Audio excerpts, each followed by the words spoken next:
से सफर करता हूँ, मैं उनको दावत देता हूँ कि स्टेज पे है और मैं उन तमाम डिस्ट्रिक्ट और तालुकों का प्रथम नाम सुनाया चाह उनका भी गुलबर्गा की सरजमी से इस्तेमाल करता हूँ।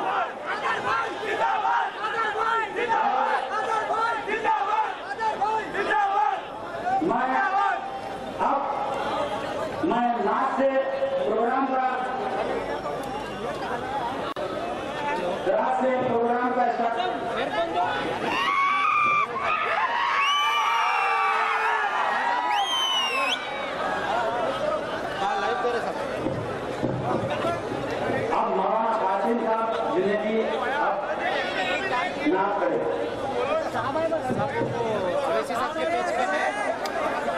हमारे पेज पे 1 घंटे के बाद आता सर 10 बजे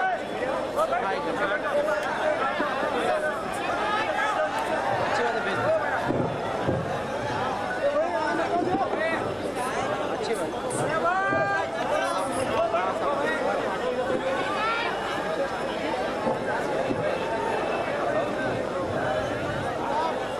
अस्सलामु अलैकुम व रहमतुल्लाहि व बरकातुहू।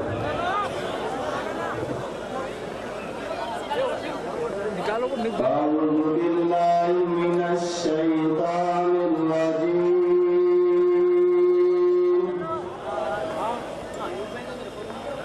बिस्मिल्लाहिर रहमानिर रहीम।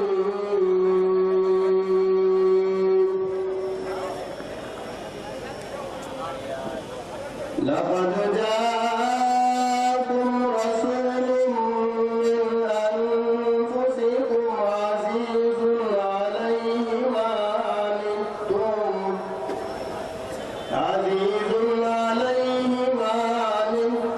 हरीसुन अलैकुम बिल मुमिनीना रऊफ़ुर रहीम।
बिस्मिल्लाहिर्रहमानिर्रहीम। मुझे मुख्तसर सबक दिया गया है क्योंकि आप साहब को सुनने के लिए आए हैं, तो मुझे भी जो है ना 5 मिनट में 25 करोड़ में हम लोग पड़ेगा। सबसे पहले मैं ये कहना चाहूँगा कि गुलबर्गा में एमआईएम की क्यों जरूरत है। खासकर शहर गुलबर्गा में अल्लाह खान इस्लाम साहब हिरासत करते थे, उनकी हिरासत में तमाम लोग जो है उन्हें साथ देते थे। उसके बाद अल्लाह खान इस्लाम साहब के इंतकाल के बाद यहाँ पर एक राय की जरूरत महसूस की गई। इसके लिए तमाम इंतजाम किए गए, लेकिन हासिल नहीं हो सका क्योंकि कांग्रेस चाहती थी कि उनके घर वालों को जो है टिकट दे ताकि हमदर्दी को वोट मिल जाए और कांग्रेस जीतेगी। हम तमाम लोगों के साथ दिए, मैं हूँ, अब्दुल रहीम साहब हैं, इंडिया शेख साहब हैं, सब साथ देके जिता कर जो है असेंबली में देती है। लेकिन आज क्या हाल है, हर आदमी मजबूर है। उनके मसाइल, छोटे से छोटे मसाइल के लिए हमारे जो है बड़ी तकलीफ है। बीच में ये हालत हो गई थी कि शहर गुलबर्गा में कुछ लैंड लेने का प्रॉब्लम हो गया था, जिसकी वजह से ये लोग जाकर जो बीजेपी के हारे एमएलए के पास हमारे लोग जाकर बोले कि साहब हमारे मसला है, आप हल करो। तो उसने कहा गुलबर्गा क़यादत की मजबूरी है, इसलिए आप मेरे तक गए हैं, आप बेफिक्र रहिए, मैं आपका मसला हल करता हूँ। क्या हम इतने मजबूर हैं कि दूसरों के दरवाजे पर जाकर हमारे मसलों को हल करना चाहते हैं क्या, कि यहाँ से नई क़यादत चाहते हैं? इसका जवाब देना होगा। आज मैं तो ये कहता हूँ कि गुलबर्गा में आली जनाब हज़रत नवाज़ी साहब की सरपरस्ती में गुलबर्गा में ये क़यादत हो और ये क़यादत तमाम लोगों के जो मसाइल है उसका हल निकाले और हल कर सके। इन्हीं चंद कलमात के साथ अपनी बात खत्म करता हूँ, क्योंकि आपने जो सुनिया है सुनिए, ये काम की बात थी। मैं असद साहब के काम पे रख दिया हूँ। खुदा हाफ़िज़। मैं दावत देता हूँ मौलाना जावेद आलम बासी साहब को। पीछे लोग बैठो माइक में आप अनाउंस करो। ರಕ್ಕಿಡ ಪಾನಿ ಯಾಕೆ ನೀವು ನನಗ ಹುಷಾರಿಲ್ಲ ಡ್ಯೂಟಿ ಇಲ್ಲ ನಾನು ಕ್ಯಾಮ್ರಾದಾಗ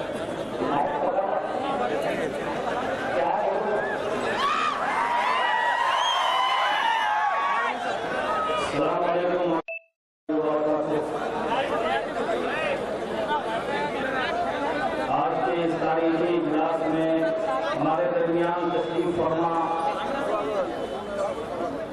कायदे मिल्लत आली जनाब अल्हाज बैरिस्टर असदुद्दीन अवैसी साहब, मैं दिल की गहराइयों से आज की उनकी आमद पर उनको मुबारकबाद देता हूँ। इसी तरह स्टेज पर तशरीफ फरमा शहर गुलबर्गा के बेबाक कायद नौजवानों के दिलों की धड़कन अल्हाज इलियास सेठ साहब और इस काफिले के सालार आली जनाब अल्हाज मिर्ची सेठ साहब और शहर रसीम पर तशरीफ फरमा तमाम दानिशवरान कौम मिल्लत और आज के इस इजलास में शरीक मिल्लत के दिलों की धड़कन आज के शुरका, आज के नौजवान, मैं आप सबको दिल की गहराइयों से मुबारकबाद देता हूँ। मैं आपके दरमियान बहुत ज़्यादा देर तक कायल नहीं रहूँगा, चंद एक गुजारिशात करूँगा मैं आपसे। इस शेर के साथ हजारों साल नरगिस अपने बेमोरी पे होती है, बड़ी मुश्किल से होता है चमन में दीन और पैदा। मेरे कौम के गयूर नौजवानों, अल्हाज बैरिस्टर असदुद्दीन अवैसी की तकरीरों को सुन करके उस पर तालियां बजा लेना, वाह वाह कर लेना, ये हमारे मुल्क की जरूरत नहीं है, नौजवानों की जरूरत नहीं है। आज मैं आपसे खुलकर इस बात की अपील करता हूँ कि अल्हाज बैरिस्टर असदुद्दीन अवैसी की तकरीरें आप पार्लियामेंट के आवाम में भी सुन रहे हैं और मुल्क के कोने कोने गोशे गोशे में सुन रहे हैं, लेकिन फिर मैं वही बात कहता हूँ कि बैरिस्टर की तकरीरों को सुनकर वाह वाह करना और सिर्फ तालियां बजा लेना ये बैरिस्टर का मकसद नहीं है।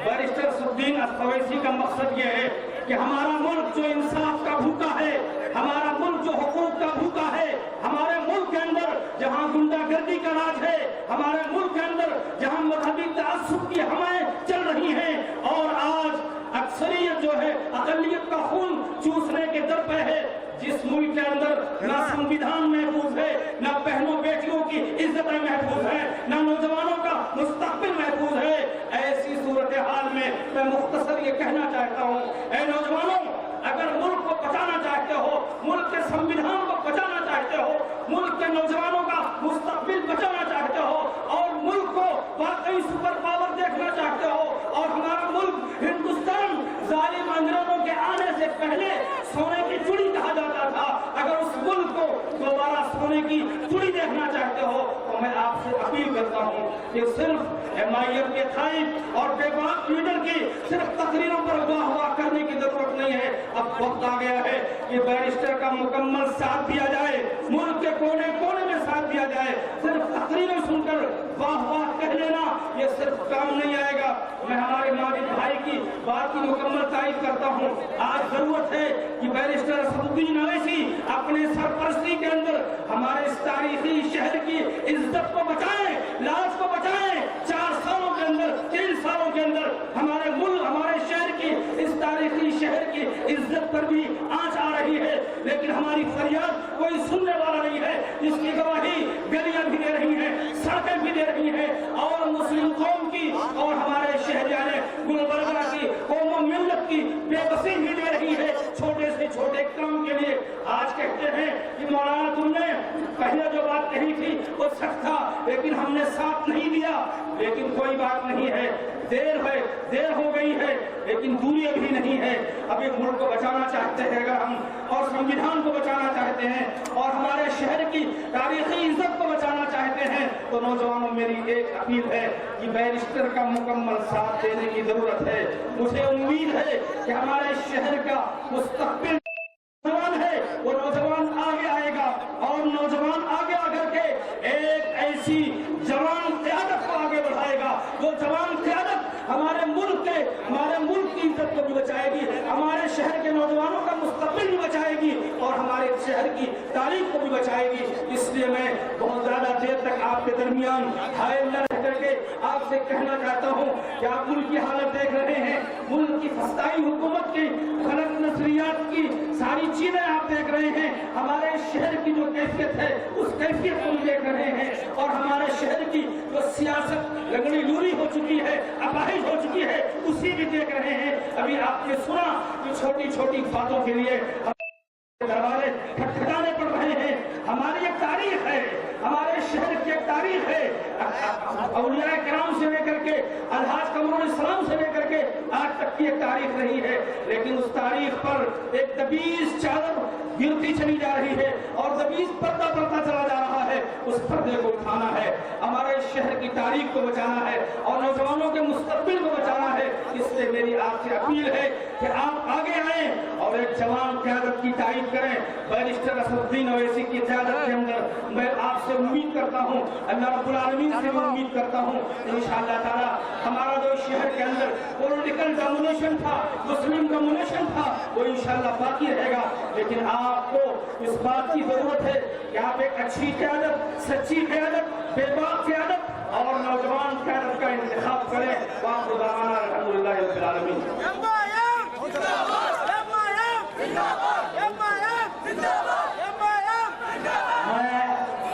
जनाब उस्मान गनी साहब जो हमारे स्टेट, उनसे गुजारिश करता हूँ कि अपने चंद अल्फाज यहाँ पे बोलें। अस्सलामु अलैकुम रहमतुल्लाहि व बरकातुहू। ಆದರಣೀಯ ಗೌರವಾನ್ವಿತ ನಮ್ಮ ದೇಶದ ಅಗ್ರಗಣ್ಯ ನಾಯಕರಾಗಿರುವಂತಹ ನನ್ನ ಪಕ್ಷದ ರಾಷ್ಟ್ರೀಯ ಅಧ್ಯಕ್ಷರಾಗಿರುವಂತಹ ವೈದ್ಯ ಸಾಹೇಬರೇ, ವಿಜಯ ಸೇಠ್ ಸಾಹೇಬರೇ, ಮುಜಿ ಸೇಠ್ ಸಾಹೇಬರೇ, ನಮ್ಮ ಸಲೀಂ ಭಾಯಿ ಅವರೇ, ಮುಬೀನ್ ಭಾಯಿ ಅವರೇ ಹಾಗೂ ರಜೀಕ್ ಖಾನ್ ಅವರೇ, ವೇದಿಕೆ ಮೇಲೆ ಪಟ್ಟೇದಾರ್ ಅವರೇ, ವೇದಿಕೆ ಮೇಲೆ ಕುಳಿತುಕೊಂಡ ಗಣ್ಯಮಾನ್ಯರೇ, ಗುರು ಹಿರಿಯರ ಮಿತ್ರರೇ, ಪರಮ ದಯಾಮಯನು ಕರುಣಾನಿಧಿಯು ಜಗತ್ರಕ್ಷಕ ಜಗತ್ಪಾಲಕ ನಿರ್ಣಾಯಕ ಅಧಿಪತಿಯಾದ ಮಹಾದಿಗೆ ಅನಂತರ ಕೋಟಿ ಕೋಟಿ ನಮನಗಳನ್ನು ಕೋಟಿ ಮೀಸಲು ಕೊನೆಯ ಪ್ರವಾದಿ ಅಂತಿಮ ಪ್ರವಾದಿ ಮಾನವ ಕುಲದ ವಿಮೋಚಕ ಹಜರತ್ ಮೊಹಮ್ಮದ್ ಮುಸ್ತಫಾ ಸಲ್ಲಲ್ಲಾಹು ಅಲೈಹಿ ವಸಲ್ಲಂಗೆ ಸನ್ಮಾನ್ಯ ಪ್ರಿಯರೇ ಮಿತ್ರರೇ, ಇವತ್ತಿನವರೆಗೆ ತಾವು ಭಾಷಣವನ್ನು ಕೇಳಿದ್ದೀರಿ. ಕೇಳಬೇಕಾಗಿದೆ. ನಾನು ಒಂದೆರಡು ನಿಮಿಷದಲ್ಲಿ ನನ್ನ ಮಾತನ್ನು ಹೇಳಿ ನಮ್ಮ ನಿರ್ವಹಿಸಿ ಸಾಗರು ಬೀದರ್ನಲ್ಲಿ ಒಂದು ಭಾಷಣವನ್ನು ಮಾಡಿದರು. ಇಡೀ ಜಗತ್ತಿನ ಮುಸಲ್ಮಾನರನ್ನು ನೋಡ್ತಾ ಇದ್ದೇವೆ. ಇದೇನು ವಿಷಯ, ಇದೆಂತಹ ವಿಷಯ, ಇದು ಇಡೀ ಜನಾಂಗಕ್ಕೆ ಜಾಗೃತರನ್ನಾಗಿ ಮಾಡುವಂತಹ ವಿಷಯ. ಎಲ್ಲ ಟಿವಿಗಳು ಹೇಳ್ತಾ ಇದೆ, ಎಲ್ಲರ ನ್ಯೂಸ್ಗಳು ಹೇಳ್ತಾ ಇದೆ. ಇದೇನು ವಿಷಯ? ಬಾಬರಿ ಮಸ್ಜಿದ್ ಸ್ಥಳದಲ್ಲಿ ಇದು ಮಸ್ಜಿದನ್ನು ನಿರ್ಮಾಣ ಮಾಡುವಂತದ್ದು ವಿಶೇಷತೆ ಏನಿತ್ತು? ನಾನು ನಮ್ಮ ನಾಯಕರಲ್ಲಿ ವಿನಂತಿ ಪೂರ್ವವಾಗಿ ಕೇಳಿಕೊಳ್ತೇನೆ, ಆ ವಿಷಯವನ್ನ ಎಲ್ಲಿ ಹೋದ ಕಡೆಗೆ ಆ ವಿಷಯವನ್ನು ಇಡಬೇಕು. ರಾತ್ರಿಗೆ ಒಂದು ರೀತಿ ಆಶ್ಚರ್ಯವಾಯಿತು. ನಮ್ಮ ನಾಯಕರು ಹೇಳಿದ್ರು ಇದು ಸುರಪರ್ವ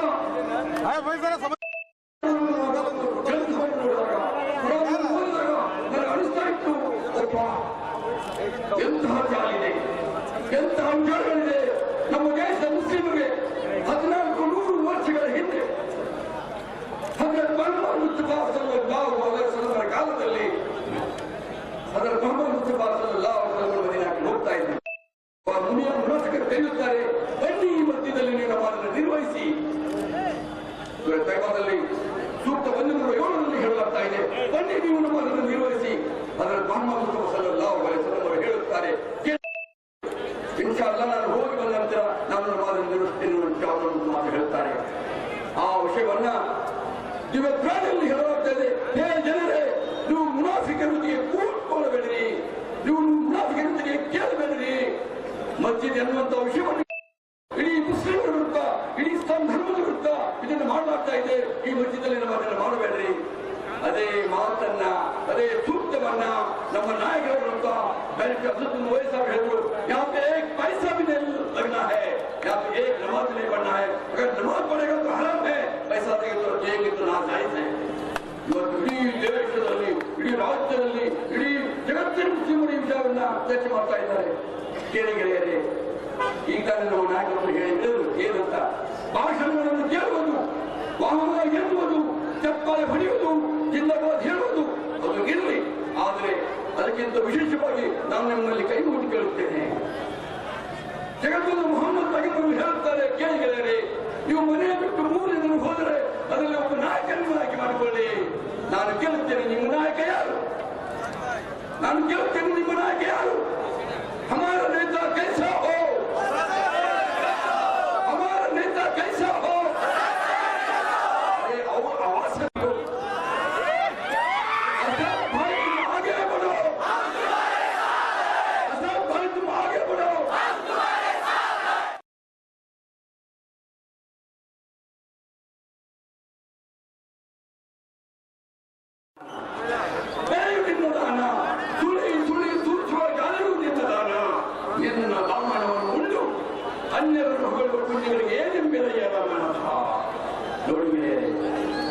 हमारा जो रिस्क देने वाला खुदा है, हमारा इज्जत देने वाला खुदा है, हमारे को कोई हमारे कुछ भी बिगाड़ने वाला नहीं है. अगर इस बात को लेकिन मिल्लत पहले अज़हरुद्दीन मोई साहब 540 लोगों में बात रखते हैं तो पार्लियामेंट करते काटते हैं. हम और आपको इज्जत कहां से आई, कैसे आई? पढ़ना छोटा काम है, आंखों में तेल डालकर पढ़ना पड़ता है, दिन रात पढ़ना पड़ता है. एक वक्त हम कहते थे कि महात्मा गांधी बैठते रहे, एक वक्त हम कहते थे कि डॉक्टर बाबा साहब बैठते रहे. अभी हमारा भाई हम खतर के साथ में कह सकते हैं कि हमारा भाई बैठे. मान्य ನಾನು ಹೆಚ್ಚಿನ बोलूंगा वंदे मातरम ಹೇಳ್ತೇನೆ, ನೀವು ಭಯಂಕರ ಹುಷಾರಿದ್ದೀರಿ. तुम बहुत छाने लोग हो, तुम बहुत ऊंची पड़े हो, तुम बहुत जानकार रखने वाले हैं, मगर ये उस्मान यहाँ से इस्तेमाल करता है.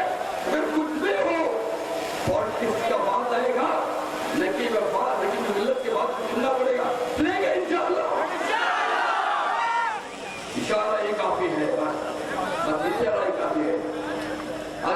कमेटी में कह रहे थे सुन रहा था कि अरे ये कहां से आए उनको भाषण देने वाला। हम मुसलमान हिंदू एक है, ये कुछ छोटे बातें हैं, इनके पीछे नहीं पड़ना है, इनकी बातों को सुनना नहीं है। मैं आपसे इंतजार करता हूँ। लाख पे एक डॉक्टर बाबा साहब अम्बेडकर कहते हैं, इस बात को बोलते हुए मैं प्रतिनिधित्व करता हूँ। डॉक्टर बाबा साहब अम्बेडकर ಹೇಳ್ತಾರೆ ಕೇಳಿದರೆ ಸುಮ್ಮನೆ ಕುಂತರೆ ಸುಲಿಗೆ ತಪ್ಪದು, ಸುಮ್ಮನೆ ಕುಂತರೆ ಸುಲಿಗೆ ತಪ್ಪದು, ಸಿಡಿದಂತೆ ನಿಂಪದು.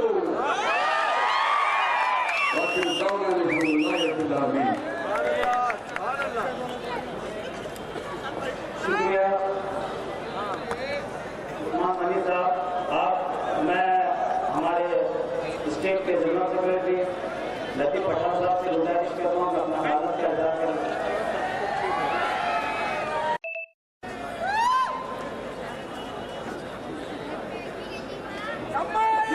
नायकರಲ್ಲಿ विनती ಮಾಡ್ಕೋತಾನೆ एनआरसी के अंदर जो रजिस्ट्रेशन किए थे मंगलूर के अंदर हमारे 11 लोगों को केस डाला गया है। अभी मंगलूर से फोन आ रहा था, कम से कम 2 गाड़ियां मंगलूर से आ रहे थे, गाड़ी खराब हो गया, फिर वापस चले गए। मैं अर्बन गुजारिश कर रहा हूँ कि सबको 11 बच्चों को वहाँ पे अरेस्ट किया गया है। क्या लगाया क्या नहीं लगाया वो बात उसके बाद को हम बता सकते हैं। मैं तमाम लोगों से गुजारिश कर रहा हूँ, अगर ऐसा होते रहेगा हम इनकम से स्टार्ट करेंगे, उसके खिलाफ रजिस्ट्रेशन करेंगे। आप तमाम लोगों को साथ देना पड़ेगा। एक इंशाअल्लाह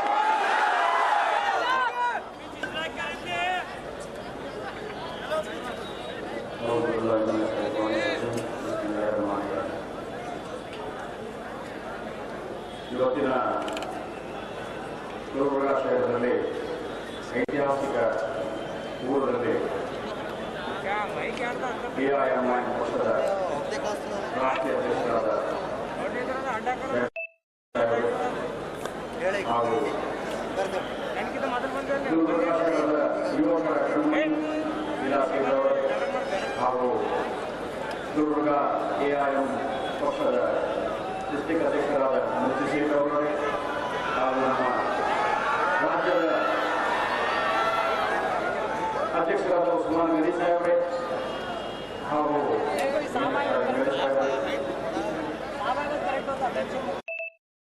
ವೇದಿಕೆ ಮೇಲೆ ಆಸೀನತೆ ಎಲ್ಲ ಗಣ್ಯಮಾನ್ಯ।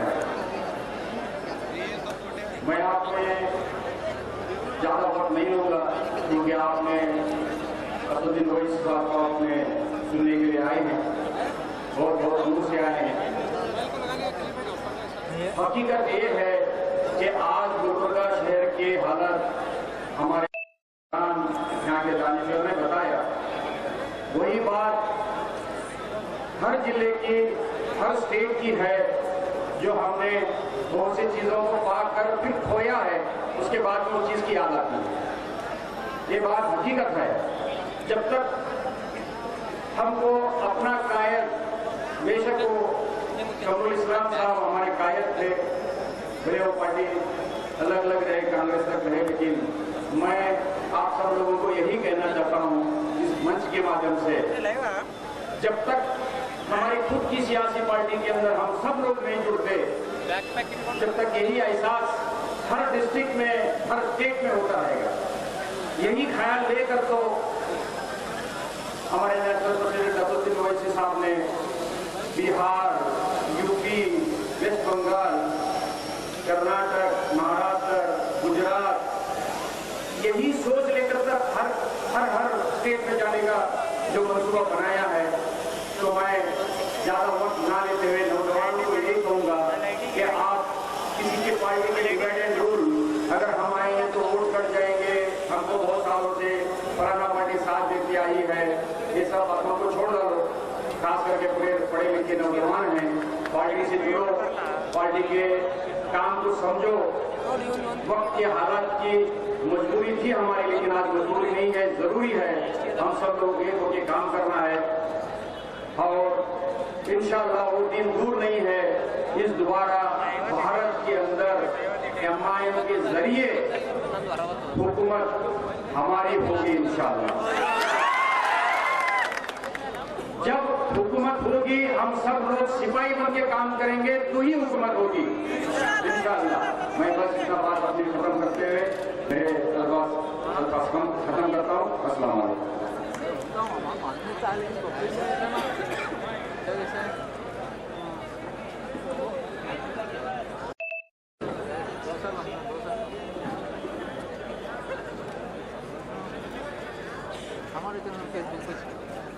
मैं आज सालार मिल्लत अवार्ड सीनियर अब्दुल्ला शर्मा साहब 40 साल से सहामत और मिली और खिदमत अंजाम देते आ रहे हैं गुलबर्गा में। आज उन्हीं को कायद मोहतरम से सालार मिल्लत अवार्ड दे रहे हैं। मैं जनाब अब्दुल्ला शर्मा साहब से गुजारिश करता हूँ कि वो आगे आए।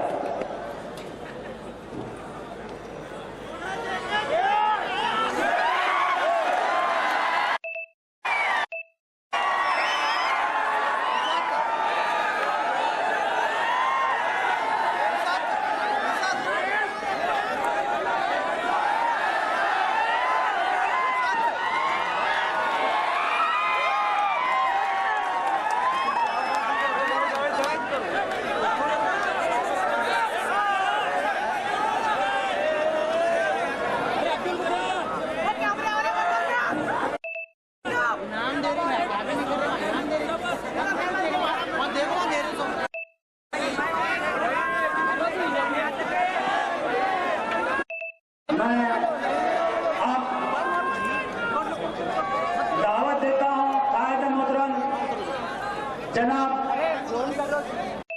हिंदुस्तान नकीब मिल्लत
के मोहतरम जनाब अब्दुल कादिर साहब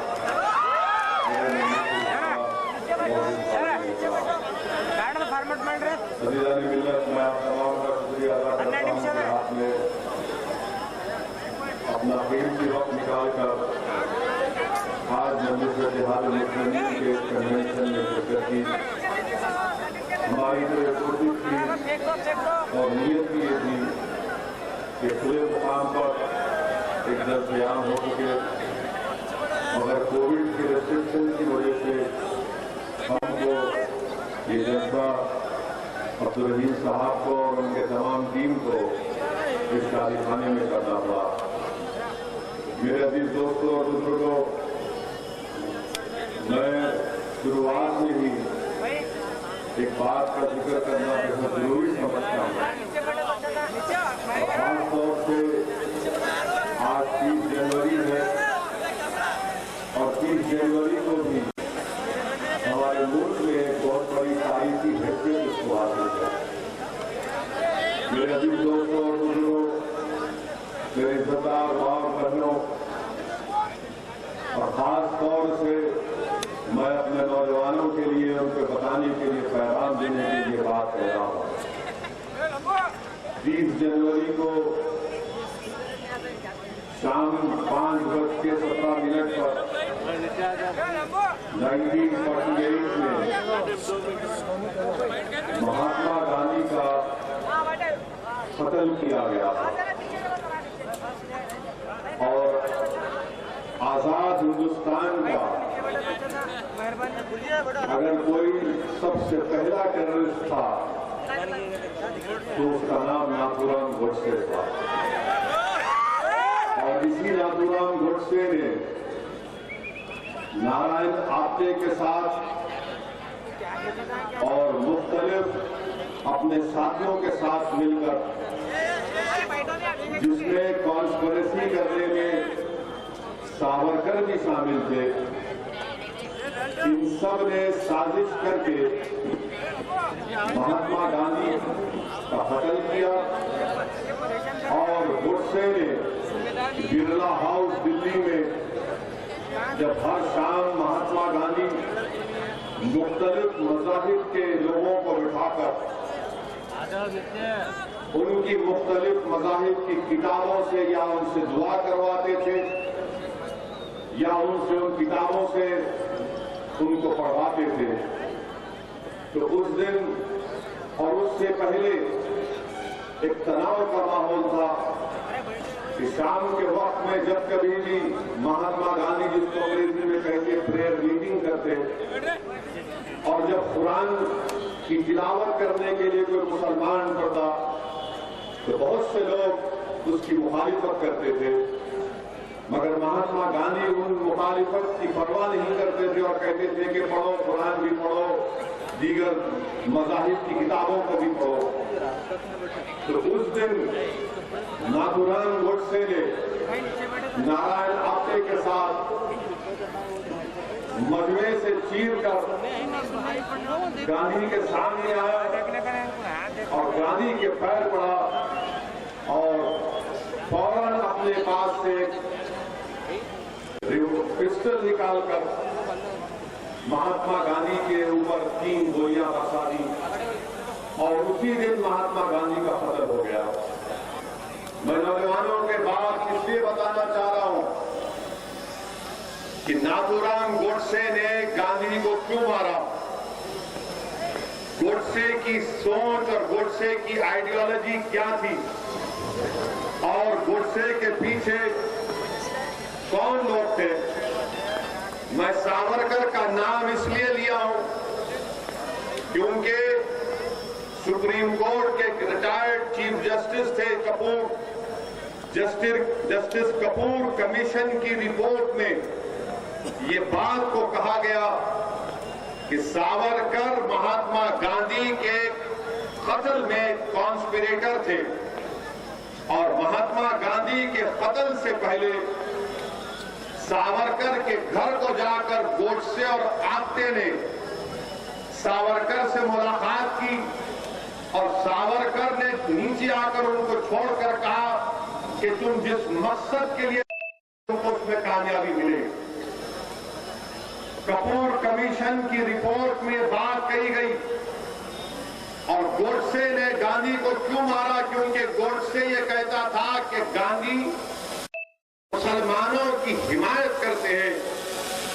गोडसे ने गांधी को इसलिए मारा क्योंकि गोडसे का और उसके साथियों का मानना यह कि गांधी हिंदुओं के इंटरेस्ट को प्रोटेक्ट नहीं कर रहे और गोडसे ने गांधी के जिस्म में 3 गोलियां दाग दी।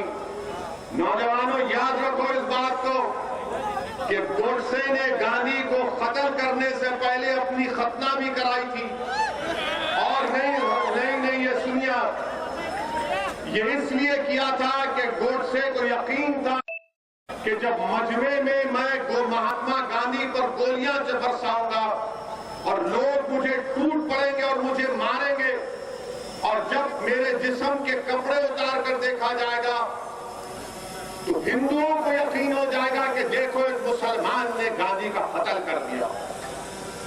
ये इस सोच के आदमी थे, ये इस तरह की हरकत गोडसे ने की। मैं आज आपको ये बात बता रहा हूं कि आज सारी दुनिया जानती है कि अगर उस वक्त की कांग्रेस की हुकूमत सही गांधी के असैसिनेशन के कत्ल की इन्वेस्टिगेशन करती तो उसी वक्त बड़े बड़े संघ परिवार के लीडर जेल में रहते थे। मगर उस वक्त की कांग्रेस की हुकूमत ने सही इन्वेस्टिगेशन नहीं किया। आज भी गांधी के कत्ल का जो लोग उसमें साजिश रचाए आज भी ये चेहरे सामने नहीं आते। अच्छा, ये गोडसे और नारायण आप्टे कौन थे? ये नारायण आप्टे एक दीक्षित महाराज के पास गया, दोनों गए, गोडसे और नारायण आप्टे, जाकर कहा कि दीक्षित महाराज, हम निजाम की पैसे लूटेंगे, तुम्हारे पास बड़े बड़े गाड़ियां, हमको बड़े बड़े गाड़ियां दे दो। तो दीक्षित महाराज ने कहा लेके जाओ। और कई दिन हो गए तो महाराज ने कहा कि बेटा क्या हुआ, बड़ी गाड़ी तो लेकर चले गए, बोले भी कर रहे। बाद में दीक्षित महाराज को समझ में नहीं आया तो गए, जाकर देखा तो क्या हुआ कि उनकी बड़ी अंबाला गाड़ी में नारायण आप्टे अपनी गर्लफ्रेंड के साथ इश्क मचा रहे।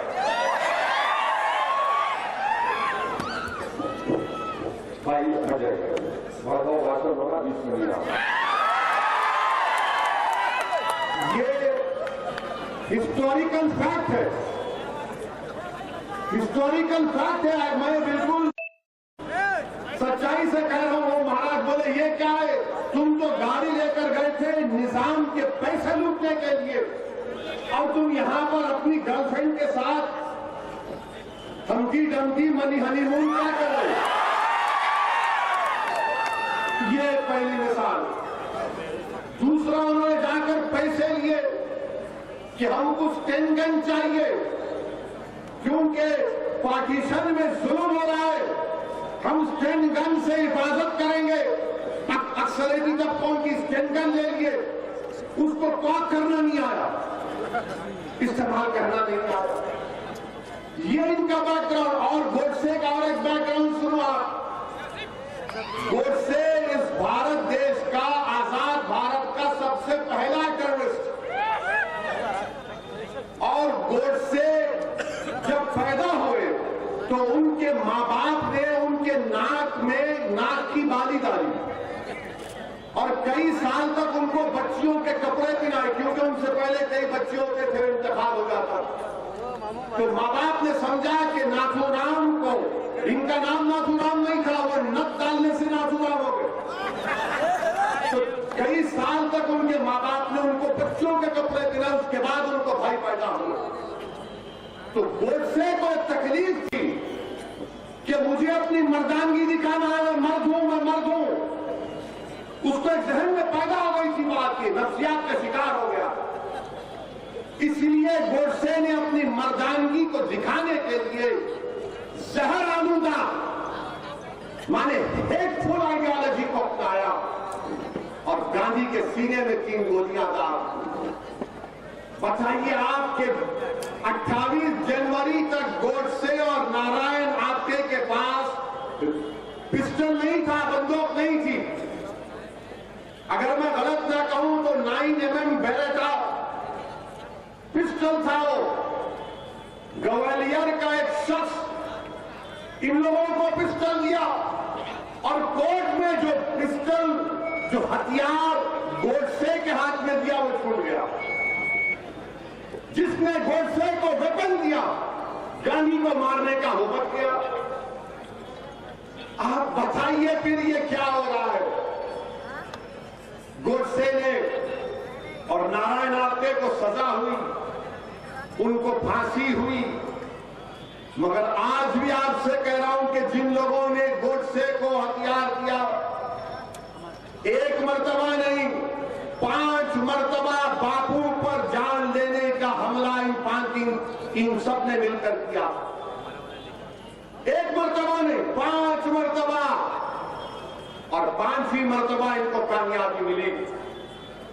मुंबई का एक पुलिस चौकीदार था, नाम याद नहीं आ रहा, उस वक्त मोरारजी देसाई वहां के होम मिनिस्टर थे। उसने जाकर कहा कि गोडसे मुलविस है, सावरकर का इन्वॉल्वमेंट है।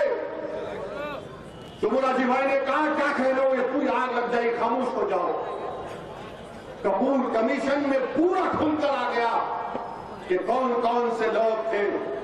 मेरे अजीज दोस्तों और बुजुर्गों, अगर आज भी भारत में गांधी से मोहब्बत करने वाले हैं तो याद रखो, मैं तुमसे कह रहा हूं, या तो ये देश अंबेडकर के बना हुए संविधान पर चलेगा, ये देश गांधी की कुर्बानियों को रायगा जाने नहीं देगा, ये देश हमारे मुजाहिदीन आजादी जिसमें नेहरू, मौलाना अबुल कलाम आजाद, जौहर बरादरान, सुभाष चंद्र बोस, ऐसे कई लोग थे जिन्होंने अपना खून पसीना बहाया। 1 साल 2 साल नहीं, 10-10 साल, 8-8 साल जेलों में अपनी जिंदगी गुजारी।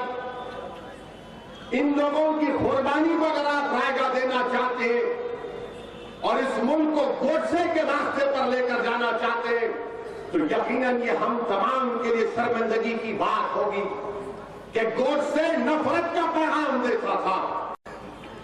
गोडसे नफरत की बुनियाद पर गांधी को मारा। गोडसे इस मुल्क को हिंदू राष्ट्र बनाना चाहता था। और मैं ये इसलिए कह रहा हूं कि जब गांधी के कत्ल के चंद दिन के बाद गांधी के बेटे दिल्ली के पुलिस स्टेशन में जाकर गोडसे से मुलाकात किए, वो देखना चाहते थे कि कौन है वो शख्स जिसने मेरे बाप का कत्ल किया।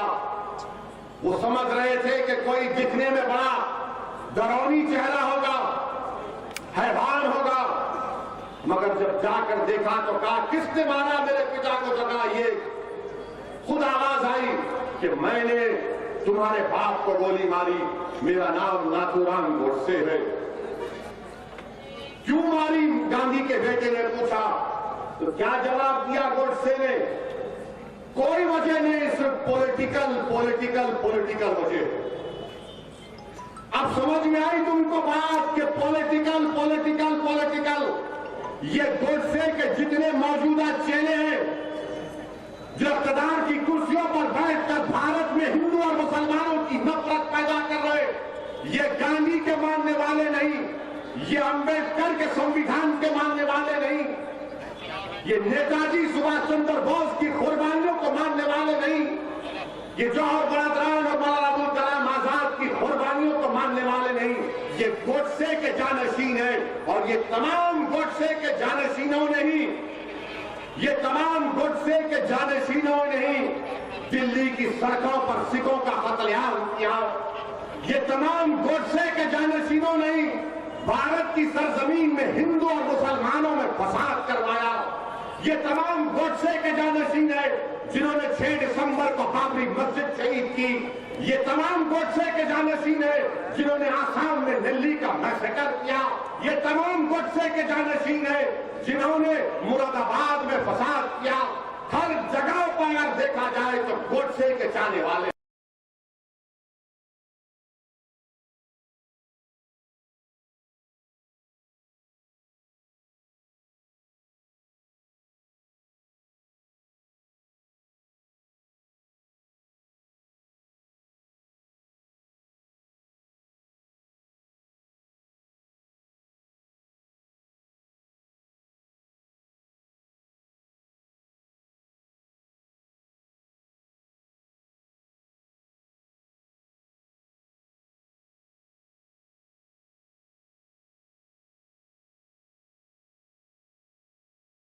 इनको पहचानो जो नफरत पैदा करना चाहते हैं हमारे भारत में। इनके पास इख्तियार होगा, इनके पास ताकत होगी, मगर याद रखो इंसान की तारीख गवाह है कि हमेशा जीत मोहब्बत की हुई है, नफरत को शिकस्त हुई है और इंशाअल्लाह ताला मोहब्बत गालिब होगी शिकस्त को, और ये नफरत को शिकस्त होगी इंशाअल्लाह ताला।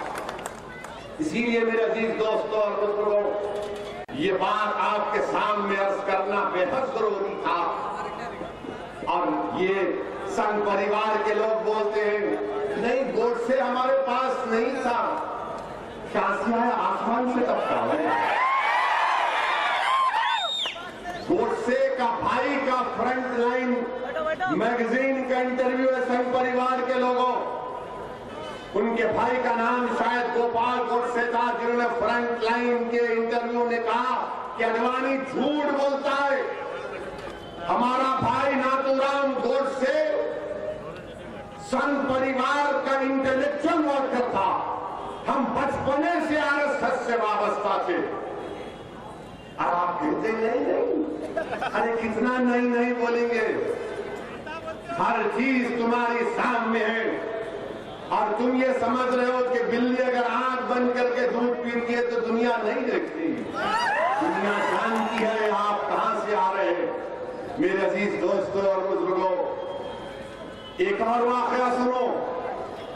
जब नाथूराम गोडसे को कोर्ट में फांसी की सजा दी गई थी तो कोर्ट में बैठने वाले वकील और लोग रो रहे थे। वो समझ रहे थे देखो कितना बड़ा देशभक्त है गोडसे, उसको फांसी की सजा दे दी।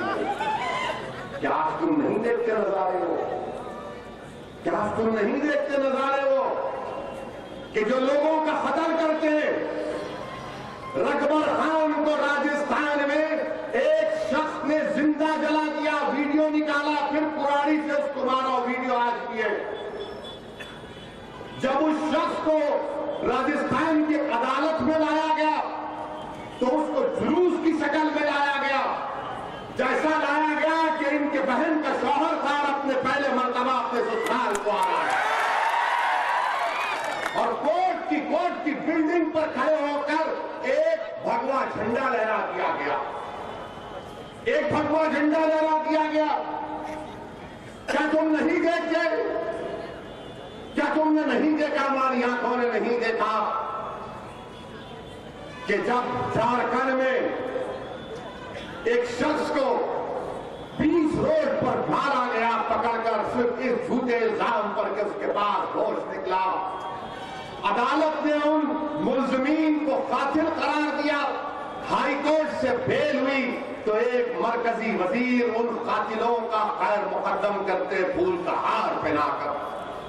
क्या तुम्हारी आंखों ने नहीं देखा कि जब अखलाक को मार दिया गया और अखलाक के मारने वाले की जो उसकी मौत हुई तो सिटिंग मिनिस्टर जाकर उसके जनाजे पर फूल चढ़ाता है? क्या तुम्हारी आंखों ने नहीं देखा कि भारत में जुलूस निकाले गए कि देश के गद्दारों को गोली मारो खुना खुना? मेरे अजीज दोस्तों और बुजुर्गों, इसीलिए मैं कह रहा हूं इस देश को अगर बचाना है तो गोडसे के जानशीनों से बचाना है। इस भारत को अगर बचाना है तो गोडसे की नफरत की आइडियोलॉजी से बचाना है। और मैं आज देखा टीवी पर हमारे मुल्क के वजीर आजम प्रधानमंत्री बापू को खराजी अकीदत पेश करते राजघाट, क्या हमारे मुल्क के वजीर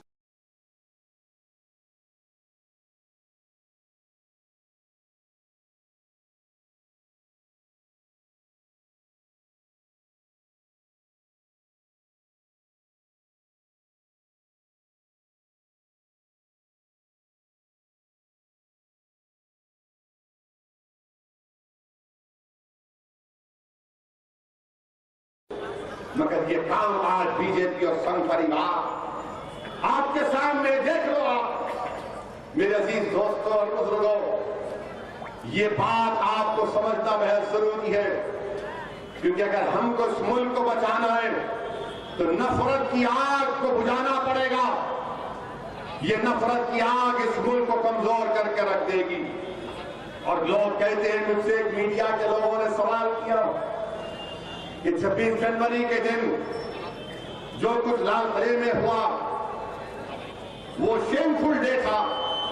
मैंने कहा हाँ बिल्कुल सही है, नहीं होना था। था हम हर तशद्दुद के वायलेंस को कंडेम करते हैं, मगर मैंने पूछा कि क्या 1960 के दहे में जब दिल्ली के पार्लियामेंट पर तमाम लोग आकर हमला किए थे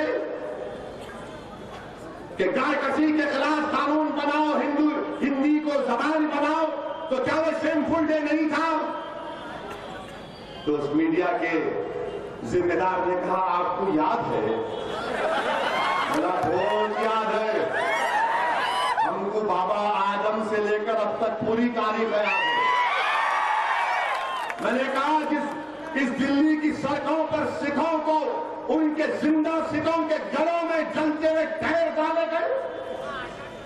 एक कांग्रेस का बड़ा लीडर रिकाबगंज की गुरुद्वारा के सामने ठहर कर सिखों को कत्ल करवाया, वो मिनिस्टर बन गया किसी रियासत का। क्या वो शेमफुल डे नहीं था?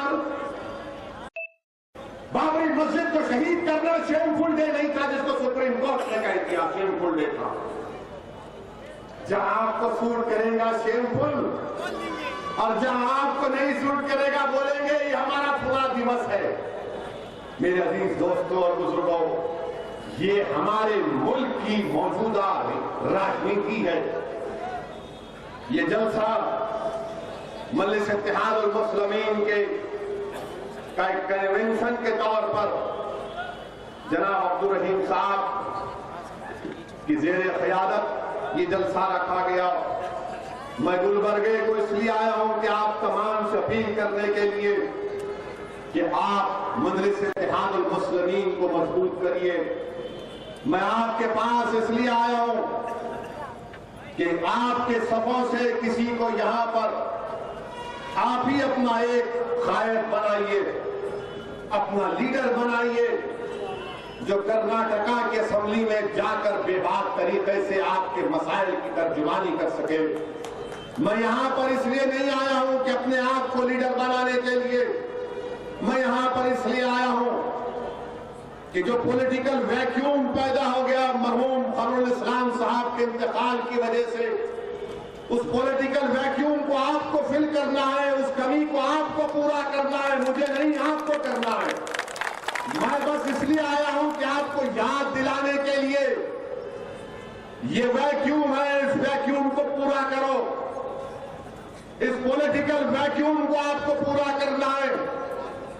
पूरी कर्नाटका की आवाम, कर्नाटका की अक़लियतें, कर्नाटका के दलित, कर्नाटका की मजलूम आवाम, कर्नाटका के गय्यूर नौजवान आज ये देखना चाहते हैं कि जिस तरह 1978 में इसी को शहर में एक नई सियासी तारीख आपने रकम की थी, आरिफुद्दीन ओवैसी आपके पास आकर गुजारिश करने आया है कि 2021 में हमारे बुजुर्गों ने 1978 में तारीख रकम की थी।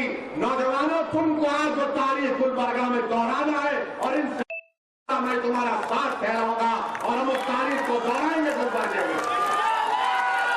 ये काम आपको हमको मिलकर करना है। मजलिस पर इल्जाम तो बहुत लगते हैं, हर इल्जाम मजलिस पर यही लगता है। हम इलेक्शन लड़ने जा रहे बंगाल को, तो ये बैंड बाजा की पार्टी, जिसको कभी कांग्रेस पार्टी भी कहा जाता था, ये लोग शुरू हो गए। देखो बी टीम आ गई। अच्छा, वो काफी नहीं थे तो ममता बनर्जी भी शुरू हो गई, ओवैसी ये ओवैसी वो। अरे भाई, आखिर मैं ही मिला क्या? तुम लोगों को कुरान नहीं है भारत में? बी टीम, सी टीम, वो फुला टीम। अरे आप क्या किए बताओ? कौन सा कारनामा आप अंजाम दिए? कर्नाटका में कांग्रेस के एमएलए कूद के जाकर बीजेपी में चले गए। मेरे से पूछ के गए थे, मेरे से बात करके गए थे, या इलियास बागवान साहब के पास आकर बैठे, जरा बाग में केला खिला हमने, या अब्दुल रहीम के पास जाके बोले थोड़ा मिर्ची लगा दे, हम पूरे के पूरे भाग गए। अरे पतली गली पकड़ के भाग रहे, तुमको भागने वाला नजर नहीं आ रहा, तुमको एक ही तरफ नजर आ रहा है।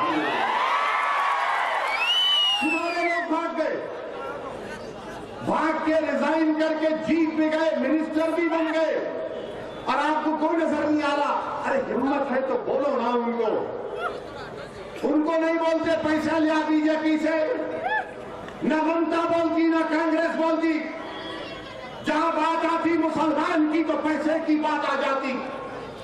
पता ये तुम्हारी फिरका परस्ती है, ये तुम्हारी घटिया सोच है कि जहां पर ओवैसी का नाम आया तो भी थी, और जहां पर तुम्हारी पार्टी का आदमी भाग गया तो बोलते नहीं खटक गया उन्हें, वापिस आ जाता उन्हें।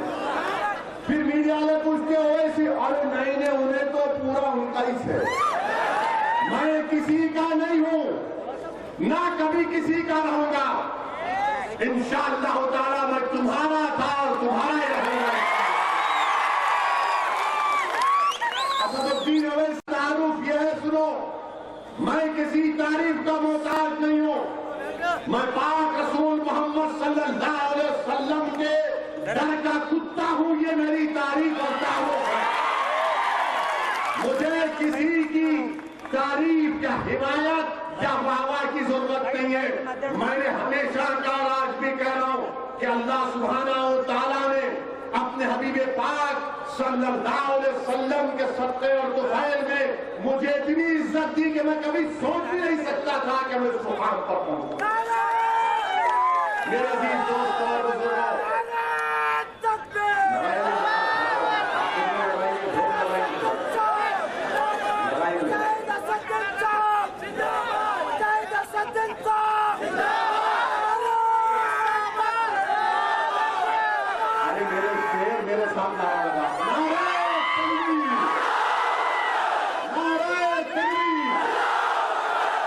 अब एक और नारा लगाना है, वो किसानों पर जाना, हम लड़ रहे मोदी के खिलाफ। बॉर्डर पर मेरे शेरों लगाएंगे नारा है, तो लगाओ हिंदुस्तान भारत भारत। बस जोर से पुकारो, ऐसा नहीं होता अभी से तुम हाँ कर दे, ताकत के साथ पूरा हिल जाना। भारत भारत का किसान, भारत का किसान, भारत का किसान। ये मजा नहीं आता कांग्रेस दूसरी पार्टियों में, अपने पास ही चलता है, मिर्ची है ना यहाँ पर। मजलिस से मुखालिफत, हम बिहार में इलेक्शन लड़े, बिहार में इलेक्शन 20 सीट पर लड़े, 20 सीट पर हम इलेक्शन लड़े। अच्छा, पहले बिहार से पहले कर्नाटका असेंबली के इलेक्शन में हम कुमारस्वामी और देवेगौड़ा साहब की तारीफ करे, ये हमारे को नहीं मालूम था तारीफ करे। जब वो सीएम बन रहे थे, मैं मुल्क से बाहर था, उमरा करने जा रहा था, बोले आप आओ, मेरा मैं नहीं आता। बोले क्यों नहीं आते, मेरा मैं गाइड पे नहीं खड़ा रहता, एक से एक हवा किस्म के लोग बैठे, मैं नहीं आ सकता। और आप बहुत बड़ी गलती कर रहे, कुमारस्वामी कांग्रेस के साथ जाकर आप पछताएंगे, याद रखना। गए, मगर आप देखे तो क्या है, कुमारस्वामी भी बीजेपी के साथ हाथ में हाथ पकड़ के रोमांस कर रहे। चेयरमैन हमारे को दे दो, तुम वाइस चेयरमैन, ये कैसा मोहब्बत है तुम लोगों को? एक पे रहना ना, वो भी नहीं।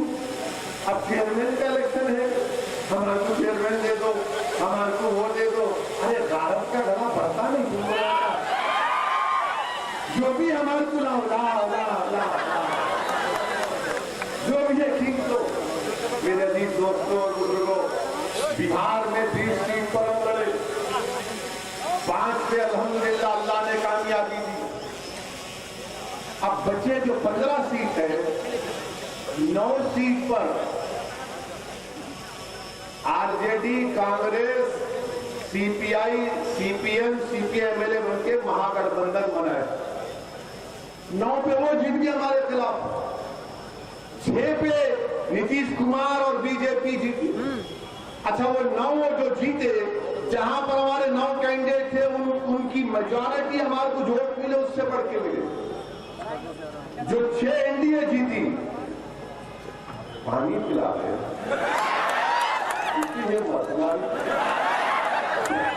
हम सबको पानी पिला रहे हैं। हमारे 6 सीट पे एनडीए जीती, उनका जो टोटल वोट था वो मंजलिस के उम्मीदवारों से बढ़ के था, हर कैंडिडेट का। मगर उसके बाद शुरू हो गए, देखो उन्हों करे, देखो उन्हों करे। अरे प्यारे, 70 साल से कोई तुमके और सामने खड़ा नहीं हुआ था, अब खड़ा हुआ बोलने के लिए, मैं खड़ा हूं, तुम्हारे को रहूंगा, क्या करते करो तुम। क्या किया तुमने बताओ? आज बिहार की सरजमीन पर, सीमांचल की सरजमीन पर, सीमांचल की जनता ने मजलिस-ए-इत्तेहादुल मुस्लिमीन को कामयाब किया और वहां की खासतौर से खवातीन से जब जाकर मीडिया के लोग पूछते थे अब की बार किसको वोट देंगे, वो गोल टोपी वाले को दे रहे हैं। मेरे को जब मालूम हुआ, मेरा गोल टोपी तो सबकी बोल रही थी, ये बोले नहीं वो गोल टोपी वाला। तो मीडिया के लोग बोले क्यों देंगे? तो हमारी मां और बहन ने कहा कि उसको सत्ता से मोहब्बत नहीं है। ये बात बिल्कुल सही है। हमको इख्तिदार की कुर्सियों पर बैठना हमारा मकसद नहीं है। हमारा मकसद यही है कि दलित मुसलमान से इंसाफ हो। मुझे कोई मिनिस्टर बन के अपनी गाड़ी पे लाल लाइट लगाए टाई करके निकलना नहीं है। मेरा मकसद यह है कि अगर मेरा नुमाइंदा कामयाब होगा तो वो जब ऐवान असेंबली में जाएगा तो गरीबों की आवाज बनेगा, वो मजलूमों की आवाज बनेगा, वो हक के लिए लड़ेगा, ऐवान को हिला के रख देगा। हमको अब तक हम सिर्फ ओहदों के लिए कामयाब करते आए, अब हमको ओहदों की जरूरत नहीं है, मिनिस्टर की बनने की जरूरत नहीं है। हमको बेबाक नुमाइंदे चाहिए जो मुसलमानों के मसाइल को समझे, जो दलितों के इंसाफ के लिए लड़े। ये मजलिस-ए-इत्तेहादुल मुस्लिमीन का पैगाम। इसीलिए आज आप देखते हैं कि जहां हम जाते हैं वहां पे शुरू हो जाती। मेरे अजीज दोस्तों और बुजुर्गों, कर्नाटका में इंशाअल्लाह ताला आने वाले बल्दिया के इंतखाबात में, चाहे गुलबर्गा हो, बीजापुर हो, बिदर हो, जहां कहीं भी हम लड़ेंगे इलेक्शन इंशाअल्लाह ताला। इलेक्शन का आगाज बल्दिया के इलेक्शन से होगा। बल्दिया में आप कामयाब करेंगे तो असेंबली में इंशाअल्लाह ताला कामयाबी मिलेगी। असेंबली में कामयाबी मिलेगी तो फिर दिल्ली को आप किसी को अपना रुकने पार्लिमान बनाकर भिजाएंगे। लोग कहेंगे सऊद्दीन ओवैसी तुम हमको सपने दिखा रहे हो, तुम हमको ख्वाब दिखा रहे हो। मैं तुमसे कह रहा हूं कि अभी भी कह रहा हूं कि ख्वाब देखना शुरू करो। तुम ख्वाब देखना शुरू करो, इंशाअल्लाह ताला हम मेहनत करेंगे, जुस्तजू करेंगे, कुर्बानियां देंगे, लड़ेंगे, जेल को जाएंगे, हुकूमतों से टकराएंगे, मगर ये वक्त हमारे ख्वाबों को पूरा करने का है। अगर आज नहीं करेंगे तो आने वाली नस्ल हमसे कहेगी कि अब्बा जब तुम 30-35 साल के थे, अगर तुम थोड़ा सा मेहनत कर लेते, अगर तुम थोड़ा सा मजलिस का पर्चा उठा लेते तो वही परेशानी का मुझे सामना नहीं करना पड़ता अब्बा जो तुमने अपनी जवानी में तकालीफ उठाई। तो आने वाली नस्ल के लिए हमको अपनी सियासी जदोजहद करना है, अपने आने वाली नस्लों के लिए, उनके रोशन मुस्तकबिल के लिए। और भारत की दर हकीकत याद रखो नौजवानों, इस मुल्क की दर हकीकत यह है कि जिसके पास आवाज है, जिसके पास उसके नुमाइंदे हैं, उसी की बात को सुना जाता है। जिसके पास कोई नहीं है उसको कोई नहीं सुनता।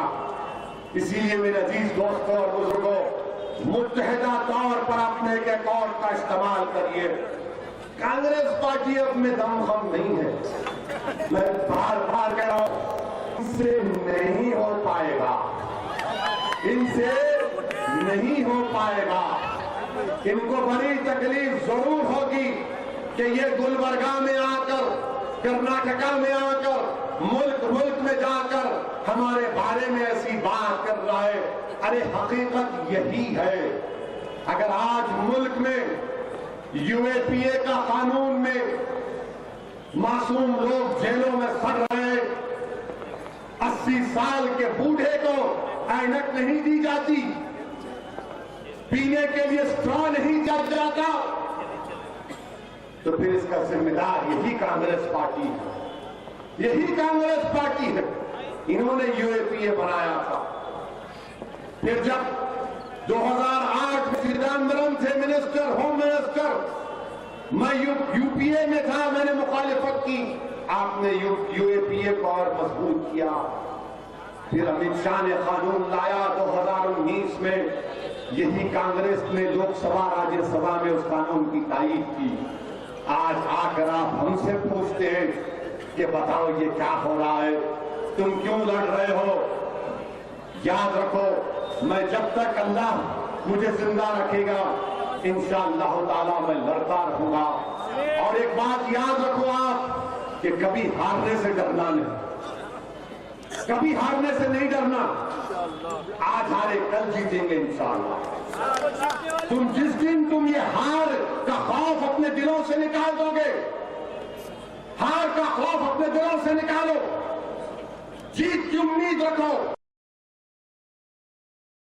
तुम देखोगे कि तुम्हारे सामने जो पत्थर पहाड़ आएंगे वो हट जाएंगे। आपको मालूम मोहम्मद अली के लिए कौन था? मोहम्मद अली बॉक्सर, जानते हैं ना? जानते नहीं जानते मोहम्मद अली? मोहम्मद अली बॉक्सर ने क्या कहा था? जो जूता पैर में पहनते उसमें अगर कंकर आ जाए तो बहुत तकलीफ देता। आप अपनी ताकत से पहाड़ों को डाल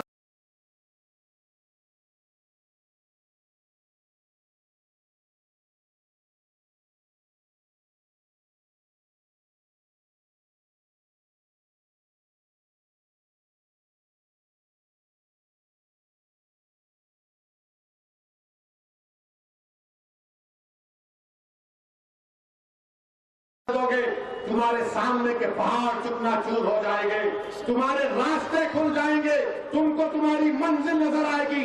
इसीलिए मैं आपसे अपील करने आया हूं कि गुलबर्गा में ये बंदा नवाज की सरजमीन है, आपको यहां पर अपनी पार्टी को मजबूत करना है। और मुझे यकीन है कि इंशाअल्लाह ताला जिस तरह बिहार में मजलिस को कामयाबी मिली, मुझे यकीन है कि इंशाअल्लाह ताला मुल्क के कोने कोने में, खास तौर से कर्नाटका में मजलिस को आप अपनी दुआओं से, अपनी मोहब्बतों से नवाज कर मजलिस को कामयाब और कामरान करेंगे।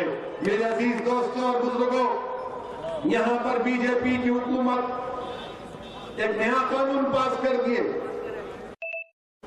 कि पहले गाय कशी पर कानून था, अब तो बोले कि कुछ भी नहीं कटना, कटना नहीं करते, कुछ भी नहीं काटना, काटना ही नहीं। अच्छा, क्या कानून देख रहा था? गाड़ी में आते आते पढ़ रहा था, अजीब और गरीब कानून बनाए चीफ मिनिस्टर कर्नाटक का। क्या कानून? क्या मजा नहीं आ रहा? आने में बोल रहे हो, बोलता हूँ उसके लिए आप दिमाग खोल दिए, मेरा तारी बोल रहे। कानून क्या है कि अगर पाशा भाई के घर में एसआई आ गए, पुलिस स्टेशन के घर में पाशा भाई के पुलिस वाले आके बोले तुम्हारे पास दो भाई साहब खड़े रहे, पाशा भाई दूर देते नहीं, तुम काट रहे हो, उसको मैं लिख जा रहा, कानून में लिखे हो। पाशा भाई के घर में आके भैंस भी लेके चले जाते, पाशा भाई का ऑटो का ट्रालर भी लेके चले जाते, बोलते नहीं अरे ट्राली कहीं को लिख जा रहे, ऐसा ही साथ लोगों तो स्मगलिंग कर सकते। उसके बाद क्या करते उन्होंने? उसको सीज करके एसडीएम को देते। एसडीएम क्या करता? पाशा भाई के घर पे कब्जा कर लेता। ये कानून है, याद रखो आप। पाशा भाई घर पे कब्जा कर लेता। एसडीएम ये भी कर सकता है नहीं, ये घर में लोग काट है या काट सकते, मैं घर को बेच देता। ये कानून बना है। और वो दिल्ली में बैठ के दिल्ली के मौजूदा बादशाह बोलते भाइयों सबका साथ, सबका विकास। अरे चक्का भैंस का साथ है,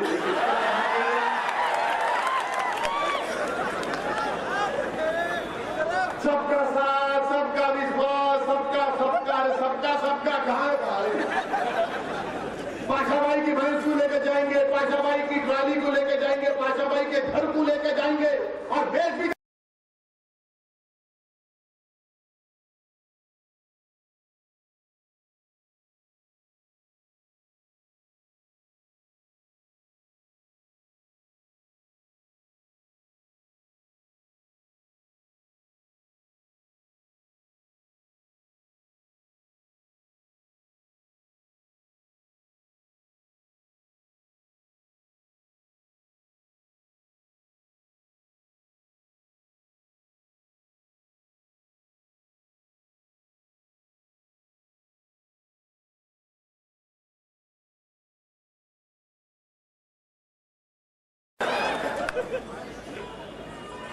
उससे सींग से बटन बनता। आपको मालूम कि ये जो हड्डियों की और जिलेटिन की इंडस्ट्री कितनी है? 2000 करोड़ की इंडस्ट्री है ये पूरे मुल्क में। और कर्नाटका के जो बूचर्स एसोसिएशन ने सही कहा कि 40-50 लाख के करीब लोगों का रोजगार बर्बाद हो जाएगा। क्यों कर रहे हैं आप ये? क्या आप नहीं जानते कि ये किसानों का मसला है? क्या करेगा किसान जब भैंस दूध नहीं देगी? क्या करेगा किसान जब गाय दूध नहीं देगी?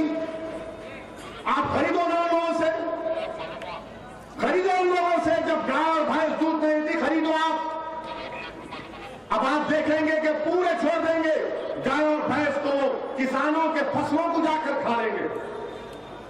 इस तरह का कानून आप बनाते हैं।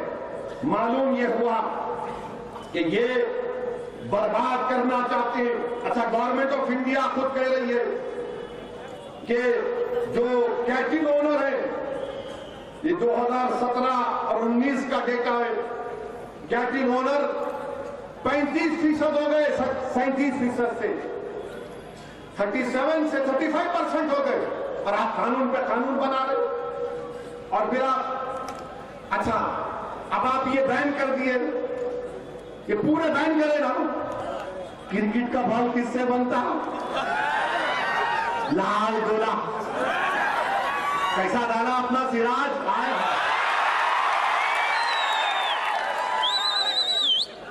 बुमराह भी खूब डाला, जीते हम।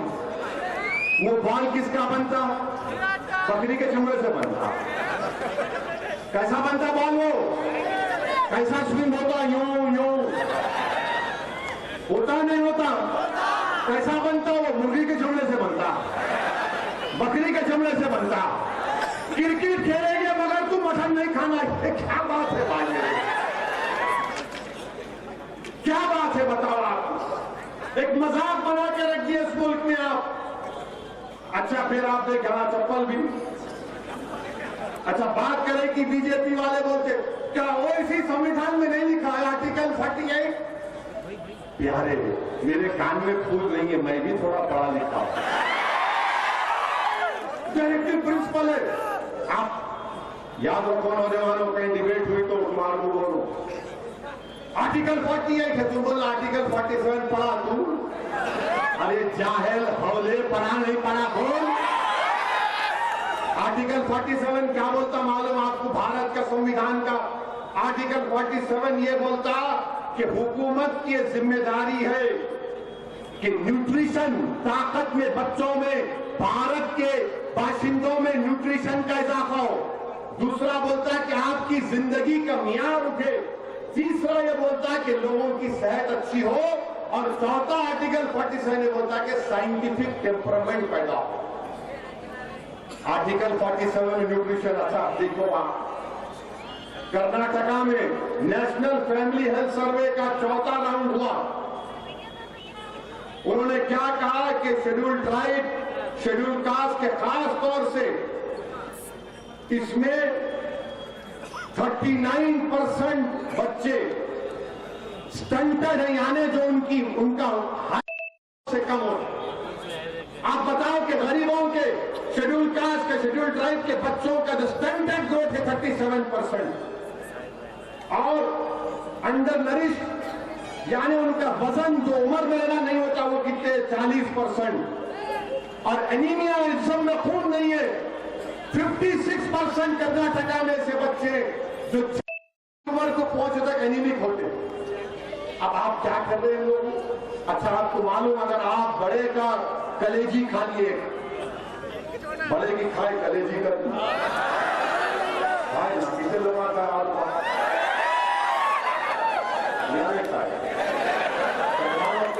खाए, वो कुछ नहीं है। आपको मालूम, एक कलेजी अगर आप खाए तो 1.5 किलो दाल से ज्यादा उस कलेजी में ताकत होती है। मैं ये नहीं बोलो दाल नहीं खाना, मैं तो बहुत मजे में खाता हूं दाल। वो इस इसलिए कि ये साइंटिस्ट ने कह दिया कि कलेजी खाने से iron, zinc, vitamin A, B12, calcium का उसमें बहुत ज्यादा होता। अच्छा, मैं हमारे सलीम साहब को बोला था गुलबर्गे में दाल की कीमत तो मालूम कर दो। चना दाल 180 रुपए किलो, माशाअल्लाह, सही है मिर्ची सर। मूंग दाल 90 रुपए किलो, मसूरी की दाल वो भी 90, तूर दाल 105 रुपये और बड़े की कीमत 280 रुपये। 280 कलेजी ला के पका के खा तो गरीब फैन टनाटन दौड़ता होंगे। गरीब का फायदा होना ना, गरीब का फायदा नहीं होना। मोदी जी बोले नहीं, तुम 180 की चना दाल खा रहे, कहां से लेगा? आप 15 लाख के 15 पैसे ही नहीं दिए, 15 लाख देते तो लड़का वही खाता, वो भी नहीं। ये साइंस है, मेरा बोलने का तरीका समझाने के लिए बोल रहा हूं, मगर ये साइंस है। और ये बोल रहे कानून बना रहे आप, हमारे चीफ मिनिस्टर कर्नाटका। अच्छा, फिर आप ये भी देख लो, भारत में कितने लोग गोश्त का बीफ खाते, बीफ और बफलो। 2011 का सेंसस है, 8.35 करोड़ लोग बीफ और बफलो खाते। पूरे गरीब हैं, दलित, शेड्यूल ट्राइब, शेड्यूल कास्ट, मुसलमान, पूरे गरीब हैं। कोई बकरे का गोश्त नहीं खा सकता। अपने बच्चों को ताकत देना, जो लेबर काम करता, एक टाइम का खाना खाता। आप भूखा रख रहे पूरे देश में, पूरा देश गरीबों से भूखा है। आप बोलते में डाला ना पैसे, अरे कहां डाले भाई? मेरे अजीज दोस्तों और बुजुर्गों, अच्छा ये लोग बार बार बोलते नहीं, ये खाली ओवैसी बोलता, बड़ा बड़ा Kalyani biryani. Indus Valley civilisation 5000 साल पुराना सिविलाइजेशन, वहां जाकर वहां के एक्सपर्ट्स आसारे कदीमा के खोद के निकाले तो किसकी हड्डियां निकले मालूम पड़ेगी। 5000 साल पुराना इंडस वैली सिविलाइजेशन, और आप बोलते नहीं करना। हम चीफ मिनिस्टर से इतना बोल रहे हैं कि आप लाखों लोगों को बेरोजगार कर देंगे, और जब गरीब बेरोजगार हो जाएगा, उसके पास काम नहीं होगा, तो मैं गरीब क्या करेगा बताओ? जब जानवर नहीं कटेगा, खेतों में जाएगा, किसानों की फसल को खा लेगा। आप खरीदो ना भाई मेरा, वो भी नहीं, कानून बना दिए। अरे प्राइवेसी का सुप्रीम कोर्ट का जजमेंट है, मैं अपने घर में बैठ के क्या खाता हूं, आपको क्या शौक है उसमें झांकने का?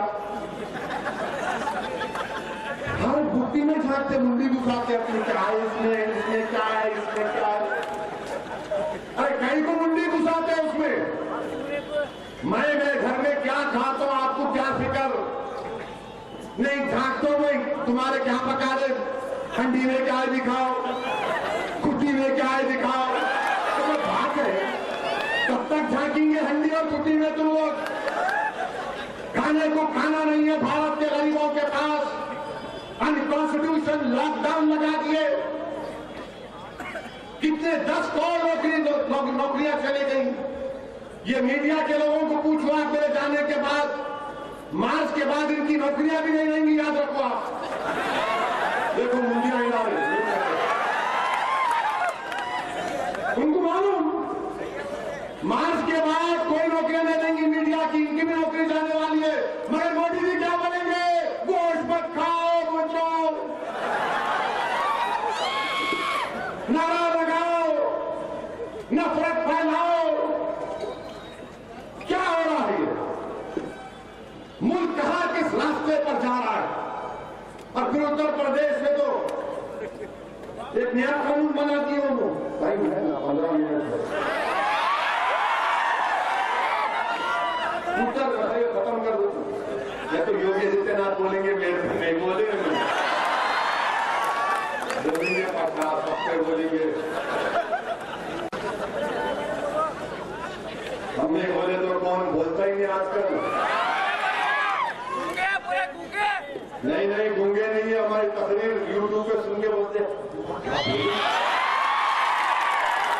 उत्तर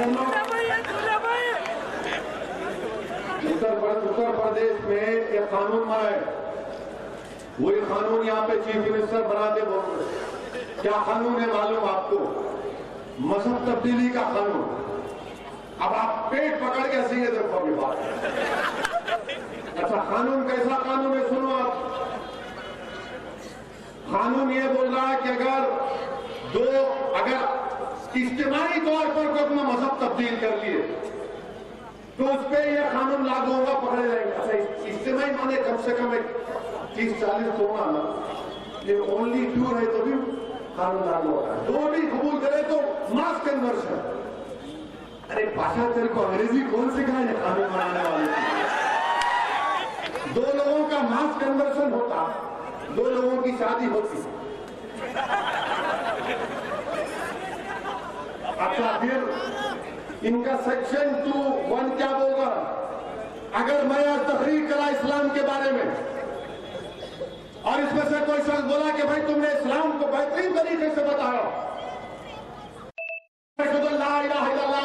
मोहम्मद रसूलुल्लाह पढ़ता हूं, वो कानून क्या बोला? नहीं, इनकी इनू करे, इनको भी केस नहीं, कन्वर्टर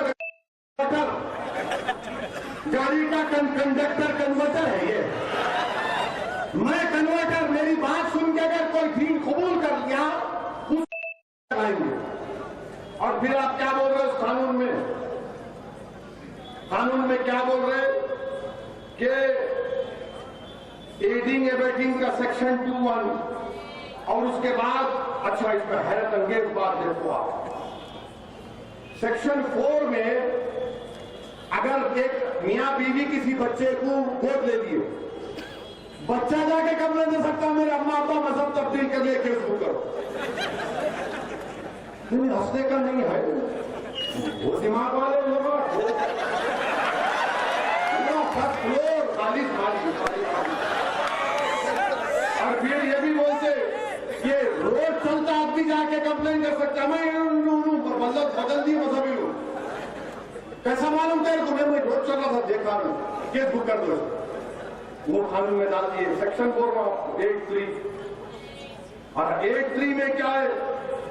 अगर कोई अपना मजहब तब्दील करना चाह रहा है तो उसको जाके डिस्ट्रिक्ट मजिस्ट्रेट को लेटर लिख के देना, साहब मैं तंग आ गया अपने पुराने मजहब से, नया मजहब बदलना चाह रहा हूं। तो डिस्ट्रिक्ट मजिस्ट्रेट बोलते लिख के दे, 2 महीने के बाद आ, 2 महीने के बाद आ, मैं इंक्वायरी करूंगा, मैं मालूम करूंगा कि तू सच बोल रहा है या तेरे को कोई धोखा दे रहा। ये कानून बना रहे मेरे अजीज दोस्तों और बुजुर्गों। ये section 8, section 8 subsection 3, subsection 9, section 4, ये क्या है बताइए आप? कौन सा कानून है ये? मैं अपने मजहब पर चलूं, मैं एक अल्लाह को मानूं, मैं हजारों खुदाओं को मानूं, मैं किसी खुदा को ना मानूं, मैं किसी और मजहब पे चलूं, आपका इख्तियार कौन है उसमें? हुकूमत कौन है मेरे को बोलने वाली? मगर ये बीजेपी के राज में हो रहा है कि अगर खुदा को भी तुमको मानना है तो हमसे पूछना पड़ेगा, मजहब को भी छोड़ना है तो उनसे पूछकर छोड़ना पड़ेगा। और शादी कर रहे, तुम्हारा शादी कर रहे, इतनी मोहब्बत हो गई, देखो शादी नहीं करे तो भी शादी कर रहे। अब आप देखो, आप इसमें 86 लोगों पे केस बुक हुआ जिसमें 79 मुसलमान, 86 में 79 मुसलमान, जिसमें ईटा के 26 एक ही खानदान के, जिसमें 5 खवातीन, 2 मासूम बच्चियां। क्यों कि 21 साल की एक बच्ची ने इस्लाम को कबूल किया, उसकी शादी उस बच्चे से नवंबर 17-18 को हुई। वो कानून 1 हफ्ते के बाद आया। जब कानून नहीं है तो कानून में नहीं बुक कर सकते ना। नहीं, योगी का कानून है, कोई का कुछ नहीं। हमारे कॉन्स्टिट्यूशन में आर्टिकल 20 सबसेक्शन 1 क्लियरली बोलता, अगर कोई कानून नहीं है तो उस पर केस नहीं बुक हो सकता। मगर इसको बच्चे को जेल में डाल दिया और उसको जेल में रहना पड़ा। और फिर आप हैरत की बात देखेंगे, हैरत की बात, बरेली में 2 मुस्लिम लड़कियां अपना मजहब तब्दील करके मजहब तब्दील करके शादी करते तो पुलिस उनको प्रोटेक्शन दी, पुलिस उनको प्रोटेक्शन दी। एक मुसलमान बच्चा अपने कॉलेज के दोस्त के साथ बैठ के पिज्जा खाया तो उसके बाप के पास जाकर उस पर प्रेशर डाल के वो देख तेरी बेटी को ने मुसलमान बनाना चाह रहा, केस बुक करके वो बच्चा अब तक जेल में पड़ा हुआ। उसका जुर्म क्या, खाली पिज्जा खाया हूं। उसका बाप बोल रहा कि मेरे को पुलिस वाले मजबूर करे केस बुक करने के लिए। ये उनका कानून है मेरे अजीज दोस्तों और बुजुर्गों। ये मुल्क को किस रास्ते पर लेकर जा रहे हैं आप देखो। कौन बोल रहा है इनके खिलाफ? कोई नहीं बोल रहे और हम भी टीम है। और मेरे अजीज दोस्तों, अब ये बीजेपी वाले बोलेंगे हो रहा नहीं हो रहा। अरे दीवाने, इंडियन पीनल कोड का आईपीसी 493 के अगर मैं किसी को धोखा देकर शादी करता हूं, किसी कोई मर्द अगर किसी औरत को धोखा देकर शादी करता तो सजा है 10 साल की। सेक्शन 503 आईपीसी का क्या है, कानून मौजूद है। मगर अब क्या हो रहा, अब ये जो नाम निहाद जो सेकुलर लोग आए ना, जब मैं ट्रिपल तलाक पे आकर हम मुखालिफत कर रहे थे, जुलूस निकाल रहे थे, ये सब बोल रहे थे असदुद्दीन ओवैसी क्या कर रहे हैं आप मुस्लिम बहनों पर जुल्म कर रहे हैं, उनको कुचला जा रहा है, दबाया जा रहा है, आप क्यों साथ दे रहे हैं? मैंने कहा शादी एक सिविल मैटर है, शादी एक सिविल मैटर है, इसमें क्रिमिनल पीनल प्रोविजन नहीं आना चाहिए। आज वही लोग मेरे को फोन करके बोले कि असद साहब उस वक्त अगर हम आपकी बात को समझ जाते तो आज हम ये गलती नहीं करते। शादी कोई भी किससे भी कर सकता है, कौन रोक सकता है भाई? इश्क आ गया, बोलता मैं मजबूर हो गया, बस आंखों पे पर्दा पड़ जाता, कुछ भी नहीं सच करता हूं। अब्बा बोलते, नाना बोलते, दादी बोलते, अम्मा बोलते, देख तेरा दूध माफ नहीं करूं, उन्हें बोलता अम्मा बाद में माफ कर, पहले शादी करा दे। इश्क हो गया है भाई, हो जाता। अगर आप घर में सही तरबियत नहीं देंगे तो ऐसी होगा, मगर इश्क है। इसीलिए बंदा नवाज क्या बोले थे, बंदा नवाज क्या बोले मालूम आपको? अपने 11 रसायल में बंदा नवाज लिखे, आशिक, इश्क और माशूक एक हो जाना। इश्क, आशिक, माशूक एक हो जाना। जब ये एक हो जाते तो फना फिल्ला हो जाता है। यही बात तो समझना है। खैर ये दूसरी गुफ्तगू को उधर लेके जा रहा हूं आपको, मगर ये इनका कानून ये है, इनका कानून ये। अच्छा, आप कानपुर में एक एसआईटी बनाई गई, जो कानपुर के एसआईटी ने 14 केसेस में इंक्वायरी करके कहा कि ना फॉरेन फंडिंग हुई, ना किसी पर जोर जबरदस्ती करके मुसलमानों ने शादी की। कर्नाटका की सीआईडी 2009 में केस हुआ था बड़ा मशहूर, कि कर्नाटका की हमारी हिंदू बहन केरला के एक मुस्लिम बच्चे से शादी करी। कर्नाटका की सीआईडी ने कहा कि वो दमी नहीं। हदिया का केस सुप्रीम कोर्ट तक चला गया। आप बताइए मुल्क कहां जा रहा है? मैं किससे शादी कर रहा हूं, आप आके झांकते? क्या खा रहा हूं मेरी कुंडी में आके झांकते? भूखे हम, खाना नहीं है। लॉकडाउन के बाद इकोनॉमी बर्बाद हो गई, मगर इसकी कोई फिक्र नहीं है बीजेपी के लोगों को। मेरे अजीज दोस्तों और बुजुर्गों, आज आप देखते हैं कि हमारा किसान जो आप पर हमको खाना खिलाता है, उस पर लाठियां बरसाई जा रही हैं, उसको मारा जा रहा है, उनके सरों को फोड़ दिया जा रहा है। मैं गुलबर्गा की मुबारक सरजमीन से सिंगूर के किसानों को पैगाम दे रहा हूं कि हम आपके साथ हैं। यह आपकी लड़ाई नहीं है, हमारे किसान भाई और बहनों, हम आपके साथ हैं। आप लड़िए। और एक बात मालूम हो गई, याद रखो मेरी इस बात को। नरेंद्र मोदी पार्लियामेंट में इतनी बड़ी उनकी मेजॉरिटी है, 300 के करीब उनके एमपी, 300 से ज्यादा है, पार्लियामेंट में सुनने तैयार नहीं है। नहीं, मैं बोल दिया कानून बना दो, मैं वक्त का बादशाह हूं, मेरा फरमान जारी हो गया। याद रखो, अगर इख्तियार के नशे में, गुरूर में डूबकर तुम इस तरह के कानून बनाओगे तो भारत की जनता के पास अब कोई रास्ता नहीं बचा सिवाय रोड पे निकलने के, सिवाय पुरमन एहतजाज करने के। आप और हमने CAA के खिलाफ एहतजाज किया, सारी दुनिया ने, सारे मुल्क के लोगों ने उसका नोट किया। हमने शाहीन बाग किया, मुल्क के कोने कोने में हमारी माँ और बहनों ने निकलकर CAA के कानून के खिलाफ आवाज उठाई, दुनिया ने देखा।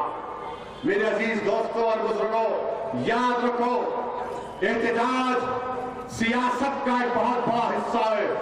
अगर तुम सिर्फ जलसों में सुनकर, नारे लगाकर, आंख में आंसू लाकर अपने घर को चले जाओगे और फिर उस पैगाम पर अमल नहीं करोगे तो कुछ हासिल होने वाला नहीं है।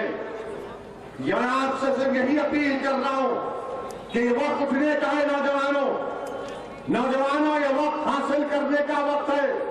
ये वक्त अपनी पार्टी के परचम को बुलंद करने का वक्त है। अब सेकुलरिज्म की जिम्मेदारी हमारे कंधों पर अब नहीं रह सकती। ये सेकुलरिज्म के नाम पर मुसलमानों को धोखा देते रहे, अब सेकुलरिज्म की जिम्मेदारी दूसरे पार्टियां निभाएंगी। अरे सब लोग एक होकर बीजेपी को कामयाब पे कामयाब करते जा रहे हैं, और हम क्या, हमारे हाथ में डब्बा नहीं, बजा सेकुलरिज्म, बजा सेकुलरिज्म। कोई सेकुलरिज्म को बजाने की जरूरत नहीं है। आपकी पार्टी आपके पास है, इस पार्टी को मजबूत करिए।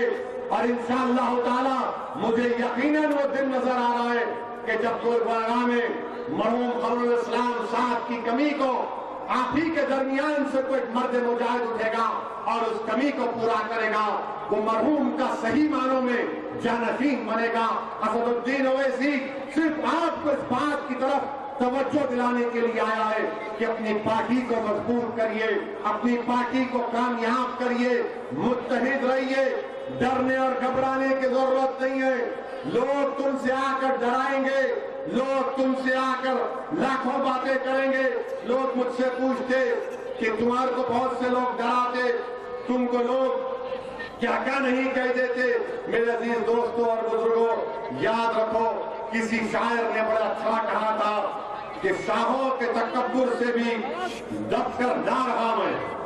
किसी शायर ने कहा कि शाहों के तकब्बुर से भी दबकर ना रहा मैं, किस बारगाह खास का आखिर हूं गदा में। याद रखो, हम तमाम मोहम्मद मुस्तफा सल्लल्लाहु अलैहि वसल्लम के उम्मती है। हमारे लिए अल्लाह काफी है, हमारे लिए अल्लाह काफी है। अल्लाह जमीन और आसमान का मालिक है, अल्लाह जमीन और आसमान का खालिक है। आसमानों से बारिश बरसाने वाला अल्लाह है, सूरज और चांद को निकालने वाला अल्लाह है। अल्लाह हमारा मुहाफिज है। अल्लाह पे खूब तवक्कल करो नौजवानों, अल्लाह की जात पर तवक्कल करो, अपने आप में एतमाद को पैदा करो, अपने आप में कुव्वत को पैदा करो, जमहूरियत के तकाज़ों को समझो, जमात को मजबूत करो और जमात के परचम को लेकर आगे बढ़ो। इंशाअल्लाह ताला हम कर्नाटका में गुलबर्गा में एक नई तारीख रकम करेंगे। वाक़िअत दावन अल्हम्दुलिल्लाह रब्बिल आलमीन।